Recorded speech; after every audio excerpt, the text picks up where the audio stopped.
I recently discovered that eye tracking is used in VR, like on the Quest 2, and I looked into it a little bit, but on many of the apps, if you interact with AIs, their eyes are represented with like beams of white light, right?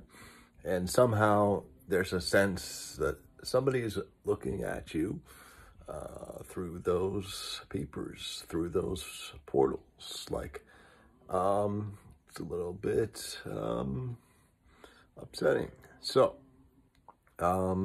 is the data private? Well, I had selected that I want the data to be private. However, it's attributed to my name and my profile.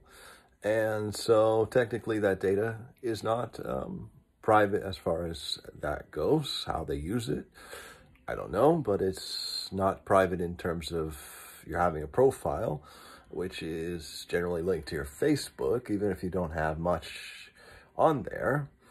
And it's just another level of big data harassment and marketing. And I wouldn't be surprised if the longer you use this device, the longer you would get a history of being spied on, and later in life, perhaps by retirement age, they'll have a strategy for taking every penny of your money so that you don't have really any retirement, or that you don't have like final expense money, or you don't have money to leave to your heirs. It's just the way that it does work, and it really does work that way. So in therapy school, we're essentially guided to move people away from those devices and that technology, move people away from anything that would overstimulate them, engage them like a cyborg so that they lose track of the real world. So essentially, even after just a weekend of playing around with this thing, I have currently second thoughts about having it in my home. I do appreciate that the technology exists, but when VR emerged in the 1980s and it had this huge cone-shaped mask on your head, and it was expensive, and you would get your turn in about a minute or 5 minutes. You were standing on this platform, and they had all kinds of wires, and there was an operator, and you got to play in kind of like a vector world that was kind of outer space looking, that looked kind of real, where you were able to like play games or interact with early AIs and just do something that you hadn't done before, experience something new.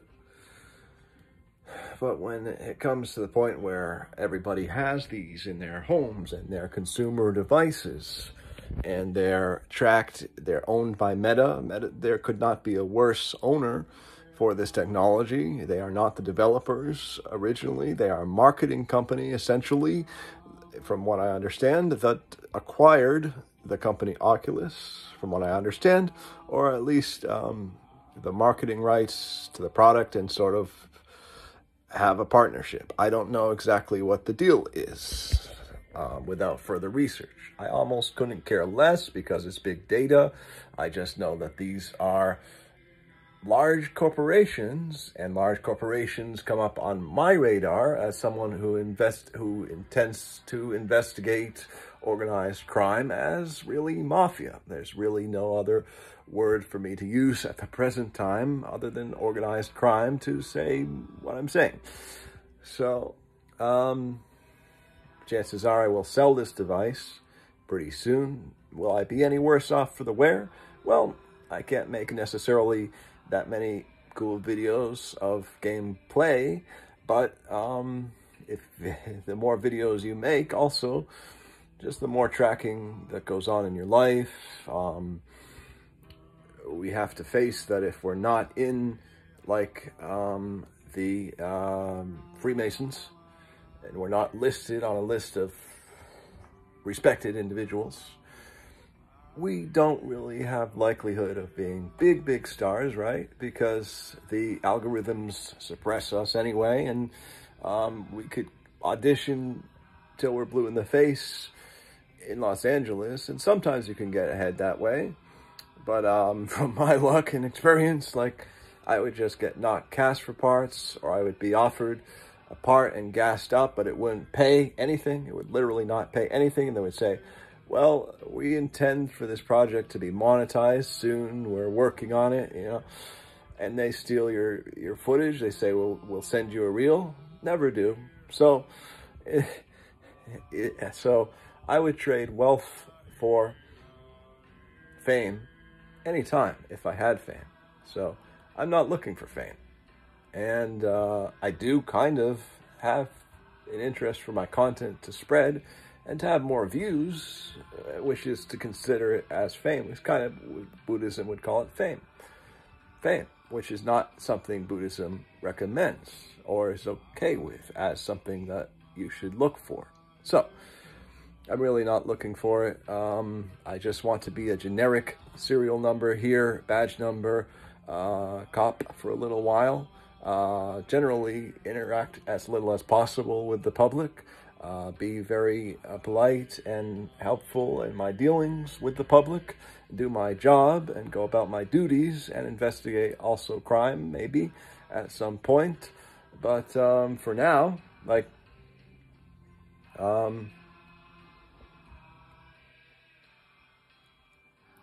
it seems to be something in the way of my spiritual quest. Literally a quest, right? Quest 2, right? Quest 2. What about Quest 1? Forget Quest 2. What about my quest? So that's what I have to say about that. Yeah, I mean, it's just an opportunity for you to spend hundreds of dollars in subscription fees, a lot of the time per month. And you're sweating your ass off in this machine, and they're tracking your eye movement for whatever purpose, and that's attributed to, like, your profile and your name. So who knows what that deals with. And in the psychic world, I had some experiences where it was sort of in my memory, but experiences would happen, and then in my memory, the memory version of it, the eyes were blank of the person speaking as if it was AI. So something's going on with that. Like they're making, like, your face here or your name here experiences, I suppose, out of all of us. And this is a gross abuse of the psychic system, which, as I understand it, from a higher plane, is totally different. It's not the world we live in with the Illuminati and the Matrix, like that, the sphere, right? Where all of this is controlled and this is this craziness is developed. So, from a spiritual perspective and from a therapeutic perspective, as a future therapist, you know, and maybe from the law enforcement perspective as well, when it pertains to these corporations like big data invading people's privacy, that's where I'm at with this. It's the same battle of good and evil that we've always been on throughout the history of recorded time and beyond, of this world and worlds like this that are hostile and that belong to Satan himself, right? I mean, there is yin and yang in the concept of Taoism and even in Buddhism, and there sort of is the recognition of absolute evil and absolute good, but we are in the wrong place for this stuff. And I believe that there's this huge manual for world builders when they develop a planet that offers this technology. So they just pull it out of that and get rich off it and create their whole nonsense and off of it, which they feed off of. But it wasn't for profit. It was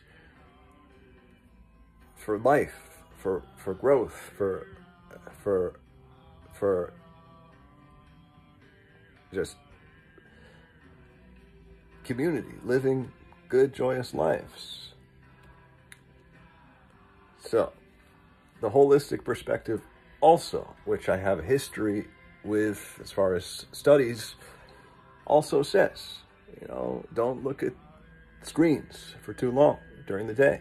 Definitely 2 hours before bed, don't look at screens. Well, I'm looking at this phone all the time. It's not healthy. Look at how unhealthy I look, right? My face is dark circles, right?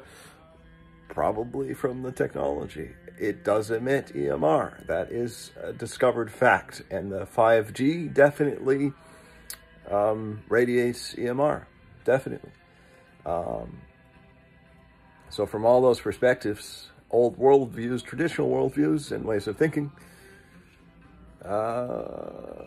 we can't help but affirm the decisions like that I'm talking about if we want to be healthy. Then the step beyond that, if you want to go that far, is drinking apple cider and things like that, but you have to know when and how much, and these things can be learned, but not if you spend a lot of time on those those VR devices, although there might be videos in there, but I would just as soon watch the video on a regular screen on the internet, on a computer. So that's probably as far as I would want to go, is the computer and the cell phone. And I do want to reduce my cell phone use. Certainly by being a therapist, I could do that. By being a cop, I could do that. I almost believe that a lot of police forces want you to lock your phone in your locker. And that would be totally fine with me. They have other ways of reaching you, and I believe they also give you a public cell phone, a public service agency cell phone. So whatever, right? I'm gonna unplug. By being a therapist, I'll meet with people, I'll build relationships, I'll help them grow, and I'll get away from this and unplug. Now, I do offer counseling through my organization, Blue Buddha Dharma and Tao Association, and this is for people that are 18 years of older or older in Washington State, primarily. And I suppose that my licensure, my structure as a nonprofit also allows me to counsel people internationally outside of the country. So, if this sounds good to you, if you like what I've said here about traditional values, about unplugging, maybe you have some of the same problems or issues around using technology a lot, or issues around anything that I talk about here, well, feel free to visit our website, Blue Buddha T. Oh, I get this wrong sometimes. Okay, Blue Buddha DTA.org. And we have a link to set up an appointment. It's very affordable. Please check us out. And it goes to a good cause. I guarantee you, as soon as we make funds here, especially if I can stop working, because I would love that. If I can stop working, I can do so much good for the community.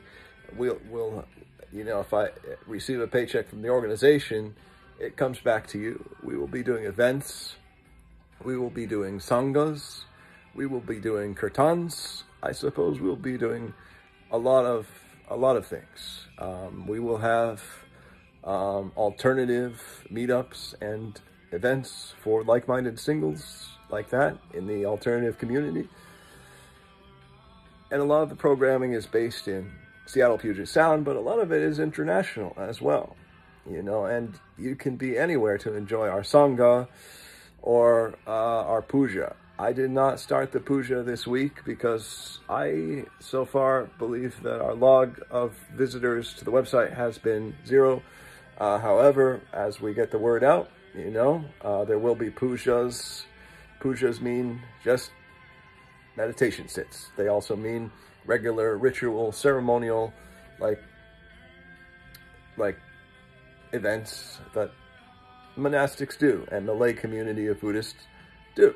So we're currently a lay Buddhist organization, but with funding, there's the potential that we could grow to have monastics and have a monastic program where you can become a monastic with our community.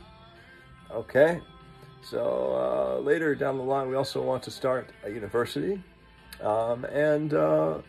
We also want to offer humanitarian aid, such as meals. We want to have community meals. We want to have a center, a drop-in center, a meditation center, where people can come and relax and be taught how to meditate by monastics who will be with us and things like that, you know? So we want a Zen center for the people, from the people, that grew up out of American culture, out of lay Buddhism, right?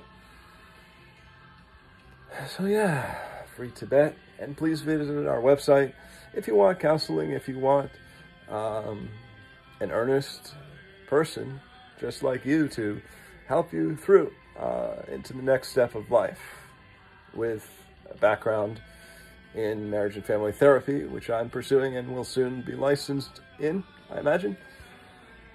And I don't think you can go wrong by checking us out and see if it works for you. This is for individuals and couples, and it's an alternative to other things. Now, we do meet on the computer oftentimes, so, you know, it's not VR, but we do meet on the computer using something called Doxy, which is a safe teletherapy platform, and your